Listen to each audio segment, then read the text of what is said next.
All right, guys, I'm doing a video here. Top 10 worst title fight performances in modern history.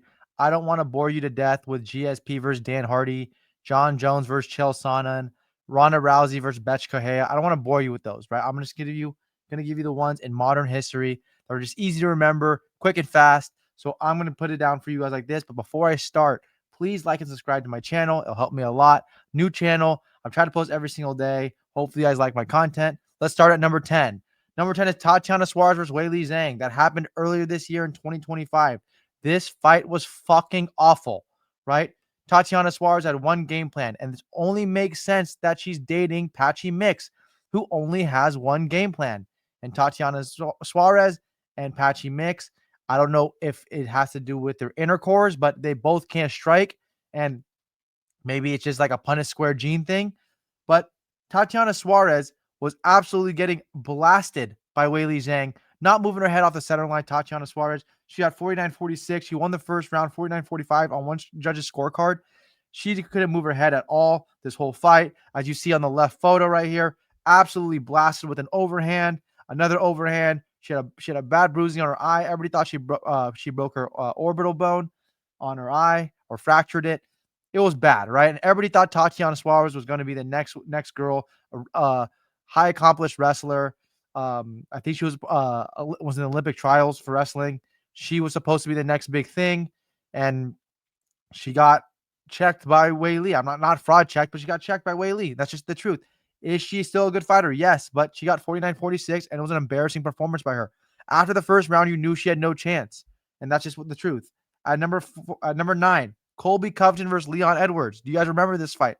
Colby Covington was gifted this fight because he dropped the lawsuit with Jorge Masvidal. The UFC asked him to drop it. He dropped it. He got an immediate title shot with Leon Edwards, and then he got smoked. I mean, he got smoked 49-46 across 5 rounds. Leon Edwards literally just outclassed him everywhere, grappling everywhere. But in the 5th round, he just took a break, wrestled him. But the fight was extremely boring. Extremely boring. A Leon Edwards fight is already boring, and I'm putting with a pillow puncher like Colby Covington makes it extra boring. So this is just basically what it was. And Leon Edwards, he beat him, and Colby Covington deserved this fight. I mean, that's basically what happened. I don't know what else to say. Colby Covington hurt his foot. He said in the first round. But I mean, Colby Covington is one of the most overrated fighters in history. I mean, if you look at his resume, it's terrible. It's awful. Like his best win is Robbie Lawler, and Robbie Lawler's like 40 years old. So you got to put this at number 9. I mean, it was overrated. He's just an overrated fighter, and then it's just when an overrated fighter goes against someone that's high level, he gets smoked, and that's just what happened. 8, Glover Teixeira versus Jamal Hill. If you guys remember this, Jan Blachowicz versus Magomed Ankalaev went to a draw, right? I think it was 47-47, and they needed another title shot. What's his name? Dana White was pissed off about the performance. He goes, is Glover Teixeira versus Jamal Hill going to be the next title shot? He goes, yep, done. That's the next title shot. That's the next title fight. That's going to be for the belt because the belt was vacated by Yuri Prohashka. So that was the new championship belt title match. And basically, it was a January card in Rio or whatever in Brazil, and Glover Teixeira got absolutely smoked. And it makes it worse because he had moments, Glover Teixeira, but it makes it worse that it's Jamal Hill because Jamal Hill's fucking awful. He has very bad footwork. He just has an overhand. He has no jab. He doesn't throw kicks. He threw kicks in that fight though, but he doesn't usually throw kicks. Like he has no talent whatsoever in fighting, but he somehow gets the job done. Beats Glover Teixeira. Now calls himself a champion, the same champion that GSP has been, the same champion that John Jones has been, that Habib has been, all these people have been. Jamal Hill is in that name with those guys as a UFC champion. Can you believe that? So you got to put Glover Teixeira here as one of the worst, right? He got beat basically the whole fight. I think it was 50-44. In the 4th round, he got rocked badly. Jamal Hill should have finished him. And Glover Teixeira was like 50 years old this fight. He's just old. And it was a really bad performance by Glover Teixeira, but I mean, he was old at the time. So you got to put him here. Next is 7, Rose Namajunas versus Carlos Esparza 2. I thought I would have this higher on my list because Rose Namajunas fought like shit, and it's because of her grooming husband, Pat Barry. because Pat Barry, I mean, at 38 years old, over here coaching Rose Namajunas, and at 15, it's like, hey, yeah, we're hanging out, we're dating now, and that's what happens. She became a world champion. Uh, she became a world champion after that. Then she went with Trevor Whitman as her striking coach, and Pat Barry took over as the head coach, official head coach, and she had an awful game plan versus Carlos Esparza. It was brutal. I mean, if you want to see the highlights, is the highlights. Them standing here, them facing off, and then this. There was no action. I think it was 30 strikes by each fighter on both sides. And Rose Namajunas, who already lost to Carlos Esparza, you would think that she would want to get a KO win versus Carlos Esparza, who's not athletic at all. But Rose Namajunas was awful. Trevor Whitman and Pat Barry in the corner said, you kill her with your feints. And I'm like, bro, you can't just say kill her with your feints. How about you feint and then you 1-2, feint 1-2-3, feint, teep kick, something, not just kill her with your feints and that's it. And then the fight's over. Like, wait, what are you talking about? So Carla Esparza actually won because she was throwing more punches that hit air than Rose Namajunas, who was doing absolutely nothing. So Rose Namajunas belongs to be on this list. I mean, this is literally the highlights of the fight. This is literally the highlights of the fight. So number 6, Weili Zhang versus Valentina Shevchenko. This fight just happened, and Weili Zhang got her fucking ass beat, and that's just the truth. She got beat like a fucking dog, and people are gonna say, "Oh, the boring decision, Valentina Shevchenko, boring decision. Why does she always never gets called for being boring?" Valentina dominated her. What did you expect? What did you expect to happen? She dominated her. Weili Zhang has to do a better job. I said it in a TikTok video, an Instagram reel.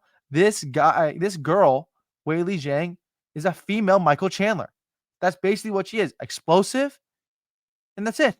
What is she good at? She has her striking's average, right? She gets outstruck by Yan Jiaonan. She gets outstruck by uh Rose Namajunas. She gets outstruck by a lot of people. And what's his name? She gets out wrestled by Tatiana Suarez in the first round, out wrestled by Rose Namajunas in the second fight. This is what happens. She's average at everything, but she's just super explosive, and that works at 115 when you're the weight bully already. But when you're going against Valentina Shevchenko, who used to fight at 135, she's just better. So you see the fight right here, right? Knee her to the body that knocked her down in the first round. Punches every single time she would throw a body kick. Valentina would just bank a fucking jab, body kick, bink, jab, easy, right? Then a high kick by Valentina that lands on Weili. I mean, just dominate her, pillar to post. Again, 50-45, right? 50-45 everywhere. I hope so, right? 50-45 everywhere. Yeah, that's what it was. It was just domination. And Weili, this is a super fight. This is for everybody said this is for the women's GOAT, right? The greatest woman of all time. Like Amanda Nunes doesn't exist anymore. Weili Zhang doesn't belong to be in that category. It's actually disrespectful. Because is she even over Cyborg in women's MMA? I don't think so. So Weili Zhang, this is where people put her. People actually thought she was going to win this fight. That was mental to me. But at number 6, Weili Zhang, you have to put her. You have to put her here. I mean, it was a horrific performance. No like secondary plan B or anything, right? Next is Cheeto Vera versus Sean O'Malley. Awful, fucking awful. I mean, Cheeto Vera was a punching bag for 5 rounds. That's basically what it was. He got dominated 50-44, 50-45, 50-45. Dominated everywhere. I mean, do you see, like, remember that knee he landed early in the fight? Well, Sean O'Malley just that rocked Cheeto Vera. And then people telling me Cheeto Vera, 5-round cardio. The guy doesn't throw a fucking punch ever. This guy has amazing cardio. How do you have cardio when you don't throw punches? He throws less than 20 strikes around. Sean O'Malley showed that fight was a fluke in the first one, where he had perennial nerve damage, right, on the calf, where Cheeto Vera was like, "I'm a kicker. I know how to do that." Shut the fuck up. Stop. Come on. We all know if you fight, if you do anything like that, we all know that shit just happens randomly. It doesn't matter. It just happens randomly, right? You get kicked sometimes, even through the shin guards, and you feel it on that nerve, and that's just what happens. It's fighting, right? And you're gonna get kicked. Don't act like you just had some special freaking Steven Seagal technique, Cheeto Vera, where you're like, I'm a really good kicker and I know how to do it. Like, oh, take my kicking tutorial class now. Shut up. Stop. Right? So Cheeto Vera got his ass beat for 5 rounds, and Sean O'Malley just put on a performance. I mean, they basically just spoon fed Sean O'Malley like, hey, let's just build the star. Here's Chito Vera, someone you lost to, who was like ranked number 5 or 6, 4 at the time, whatever he was, who lost to Corey Sandhagen, I think, prior to that. Excuse me. Beat Pedro Munoz and then got a title shot. I think that's the order. But it's crazy. That's actually mental to me. Number 4, Israel Adesanya versus Sean Strickland. It is worse because Israel Adesanya was the champion. He just had his comeback moment versus Alex Pereira in the round 2 in Miami, where he starched Alex Pereira in round 2. And what happened after that? What happened after that? This is what happened. He's turning away in the first round versus Sean Strickland, power punching demon Sean Strickland, right? This guy's the Yoel Romero of power punchers. He is the GOAT power puncher where he lands a 1-2 and Israel Adesanya's chin cannot take it and it shatters and he falls down on the ground and he gets knocked down. And then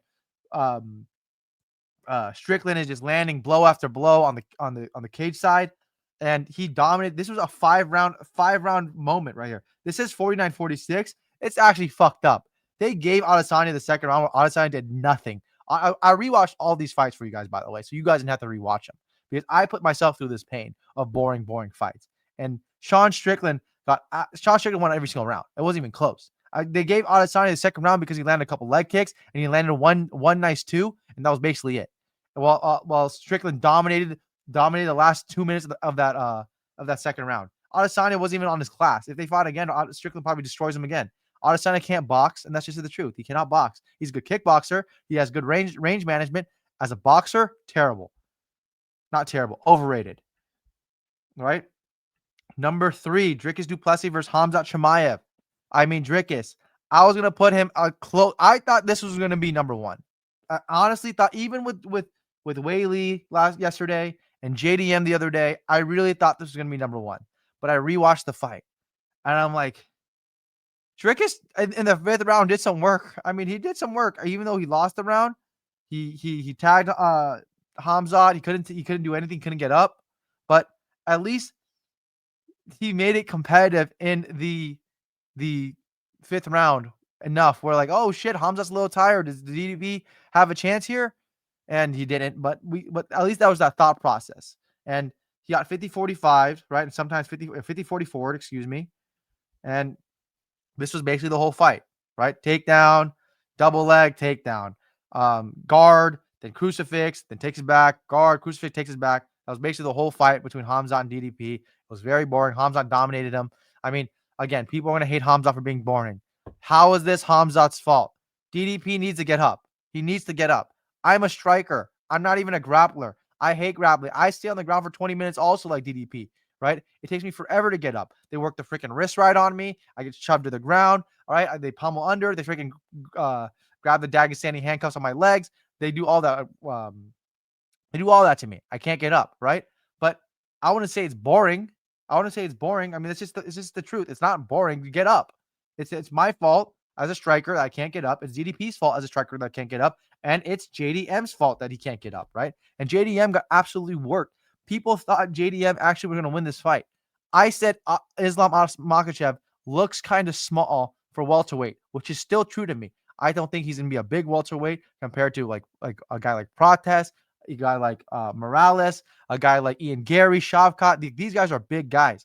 And Islam, who's tall for lightweight, but is not tall for welterweight, just fought Jack Della Maddalena, and now Islam's not getting any props for beating him. Everybody's like, oh, JDM had bad takedown defense, this and that. And oh my goodness, I made a whole video about JDM. Striking defense, and he has a big hole and weakness. And every single comment was saying, he does that because it's a high guard to block takedowns. It's a high guard to block takedowns. How do you not know that? I understand what it is. I know what it is. It doesn't matter. It's still susceptible to knees. It's still susceptible to high kicks. Every single movement you make in the cage, in fighting, even if you slip, you can still get head kicked. Even if you duck under, you still can get kneed. Even if you back away and float, you still can get axe kicked. There's a lot of ways you can get attacked by in MMA. That's why it's different than boxing. If you think you're safe after slipping a punch like this, you're not, because the head kick comes over, a la Kamaru Usman, Leon Edwards. That is an actual thing. But in boxing, it's not. So people think that JDM's high guard is working. It doesn't. We saw Peter Yan get hit by Sean O'Malley with that knee, the same knee. Petr Yan has the best high guard in all of MMA, right? He keeps his arms tucked, his elbows tucked, blocking his torso, and then his hands on his face. It's beautiful to watch. But Sean O'Malley feinted a punch, threw a knee up the middle. It really rocked Petr Yan. So that is a weakness that the high guard brings. And Jack Della Maddalena, who every single fan said that they're going to stop Islam's takedown, whatever it is. I still said even though Islam looks small, he's still fighting Jack Della Maddalena, who's an average size welterweight. Islam should still take him down and bully him. And Islam probably the better striker because he's faster. And that's actually what ended up happening. Islam was faster than him and was way faster than him on the feet. Islam would outbox him. And that's just truth. Even though JDM's boxing looked good, Islam's boxing was faster, was not as technical, but was faster. And he saw all the punches. He even said it. He goes, I saw every single thing that he was throwing. I saw his first jab and it wasn't fast. And I was like, okay, this is going to be easy. And that's basically what it was. I mean, this fight was boring. I mean, he got look at JDM's face after in the 5th round. I mean, this guy quit. I mean, this is what he felt bad for himself. He quit. And it's just sad to see because JDM's a good fighter. I actually like JDM. JDM's a really good fighter, but you could tell he felt bad for himself. He was over it. His coach thought he was Leon Edwards' coach and was trying to pump him up and give him all the juice so that everybody thought they can just make an edit and clip farm for him. But it didn't happen. And Islam just dominated him on the ground. Single leg dump. Oh my God. Double leg. Everything he wanted to do. Just killed them. Smoked them. That's number 2 right now. And at number 1 is obviously Tyron Woodley versus Kamaru Usman. And why is it this fight? Because everybody thought Tyron Woodley was going to win this fight. Every single person thought Tyron Woodley was going to win this fight. They're like, Tyron Woodley's going to dominate. He's a wrestler. He's a D1 wrestler versus a D2 wrestler, whatever Kamaru Usman was, a JUCO wrestler, whatever Kamaru Usman was. Tyron Woodley is a D1 All-American wrestler. He's a good wrestler at University of Missouri, which is a respectable program. Trained with Ben Askren, who's the Hodge winner of the Hodge Trophy winner in wrestling, which is like the Heisman. Like this is the people he trains with. He's a good wrestler, Tyron Woodley. You saw him anti-wrestler as Damian Maia. This is the whole narrative that was going on before this fight. Tyron Woodley was like a -200 favorite versus Usman. Usman was the boogeyman of the division. No one wanted to fight him. He finally gets the title shot, and Usman puts in the fucking work. As you see, 50-45, 50-44, 50-44. He beat his ass. And literally, look at this. I don't know who looks more defeated, JDM or Tyron Woodley in this photo on the left right here, the bigger photo on the left. Who looks more defeated? I honestly do not know. This was the fight. I mean, Kamaru Usman just took him down, brought him back up, took him down, back up, took him down, just kept on working it like Fluffy Hernandez, the prehistoric rough Fluffy Hernandez. That's basically what Kamaru Usman was. It was beautiful to watch. He was a very good fighter, and he should get the fight versus Islam next. But hope you guys enjoyed this video. This is the worst title performances in modern history. Hope you guys enjoyed this video. Like and subscribe. Thank you.